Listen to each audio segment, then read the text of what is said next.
This week could go down as one of the most important weeks of the century. Historians will likely look back on this week as a pivotal moment. And this is not hyperbole, guys. The global world order is about to be upended this week in South Africa as the BRICS nations come together for their first global summit since the pandemic. Get ready for everything to change. It won't happen overnight, of course. The sun will still rise on Wednesday morning, but the underlying structure is now shifting beneath our feet. This is a tectonic movement. And if you're an investor, you need to pay attention to what's about to happen to the US dollar. So Goldman Sachs, you know Goldman Sachs, they believe that by the year 2050, the BRICS nations will dominate the global economy. And the G7 nations will be a relic of the past, something left over from the 1900s after World War II. On Tuesday, the BRICS summit officially kicks off in South Africa this week. This is the first face-to-face BRICS summit since the start of COVID. And we're about to witness a rebalancing of the world order. The agenda items at this summit are massive. Currency, trade, military cooperation, AI, microchips, oil. The list is endless. And the US, by the way, I guess their invitation got lost in the mail. And the British, they didn't get an invitation either. Germany, they're not welcome. Is this game over for Western hegemony? Now, for those of you that don't know, BRICS stands for Brazil, Russia, India, China, South Africa. Now, it started out as a small collective over a decade ago, and it's become the greatest threat to Western power that we've ever seen. And I'm not talking about military power, which we'll get to in a second. I'm actually talking about economic power, oil power, computing power, trade power, the greatest weapons of all, economic warfare. Top of the agenda is the US dollar, squarely in the crosshairs of these tanks ready to fire. Here's how Foreign Policy magazine headlines the moment. A BRICS currency could shake the dollar's dominance. The de-dollarization moment might finally be here. Really? Is it true? After all, talk of getting rid of the US dollar as a reserve currency goes back to the 1960s. Here's the New York Times in 1968 talking about France trying to separate itself from the US dollar. French President Charles de Gaulle versus Lyndon Johnson back then. This isn't new at all. But now we are at a tipping point. Brazil's president, Lula da Silva, says that every night he asks himself why all of these countries have to base their trade on the US dollar. Well, now they don't have to. They don't have to ask themselves that question anymore because a gold-backed currency that stands as the backbone of the new BRICS currency is being rolled out in earnest.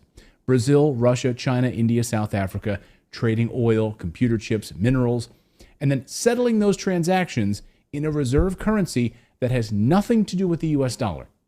All of the previous meetings of BRICS have been leading up to this moment in South Africa. BRICS countries are home to more than 3.2 billion people, around 40% of the global population. None of the bloc's members is in the G7, the group of 7 advanced economies. To increase its influence, BRICS is considering bringing new members into the fold. Just look at trade between BRICS nations.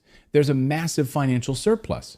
The BRICS nations have a trade surplus. Brazil just hit a trade surplus record, if you can imagine that. Why would they want to settle transactions with US dollars? Meanwhile, Europe's trade deficit has hit a new record, nearly $500 billion deficit. So which side would you rather be on? Of course, this isn't happening overnight. There are big impediments, of course, to a BRICS currency. The biggest issue right now is that if Russia wants to import things from other countries that are not named China, they'll likely have to do it in US dollars. But what if more countries join BRICS and ditch the dollar? Then that dollar is not underlying these transactions, and there's safety in numbers. In fact, other countries are noticing and begging to join. At this summit, Russia and China are expected to approve the application of a bunch of new countries into BRICS. Algeria, Bahrain, Egypt, Iran, Saudi Arabia, and the UAE, just to name a few. They've all submitted requests for membership to the body. And the Turkish government has also expressed an interest in joining this group. But wrap your heads around this, guys, because those first ones I just mentioned, that's small potatoes. Because more than 40 countries are now vying to join BRICS. 40. Samita, what are you hearing about just how much bigger BRICS could get? Well, we've heard from leadership here at the BRICS, this Foreign Ministers BRICS Summit, that at least 19 countries have expressed either formally or informally interest in either joining the BRICS grouping or even having involvement with the BRICS Development Bank, which really is aimed at investing in the global south, in developing nations to boost their economies. And this is one of the reasons that BRICS is becoming increasingly attractive to developing nations. BRICS now accounts for 31% of global GDP. And just a few months ago, they overtook the United States and the G7 nations for GDP dominance. Goldman Sachs won't have to wait until 2050. It's already happening. And beyond a gold-backed currency and moving away from the US dollar, one of the biggest stories of this summit is AI, artificial intelligence. One of their top agenda items this week in South Africa is holding meetings on AI. BRICS wants to dominate AI. And who will be the leader of this? None other than China.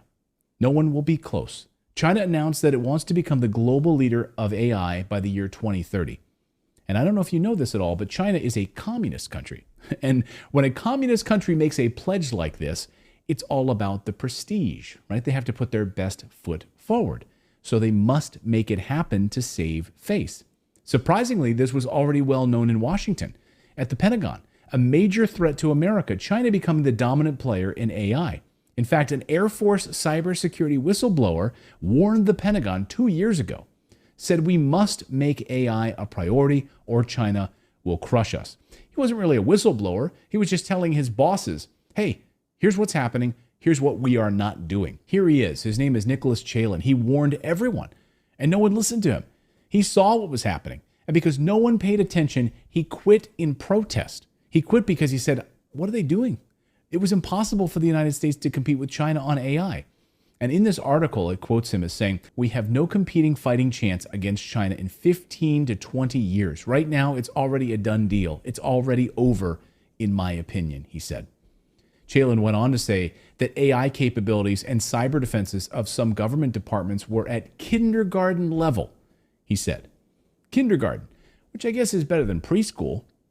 He recently said China has kids as young as 7 years old starting on learning AI and machine learning. And the United States doesn't stand a chance. That means it's kids in like kindergarten, first grade, basically, learning AI. Interesting to see that China is not wasting that kind of time and they're not waiting for us to figure it out. And they're taking this very seriously, including having their kids starting at 7 years old be trained on AI and machine learning. So when you start thinking that kind of investment and really the understanding that whichever country is going to be leading AI and ML will be controlling the planet. Let me repeat what he just said. Whoever leads in AI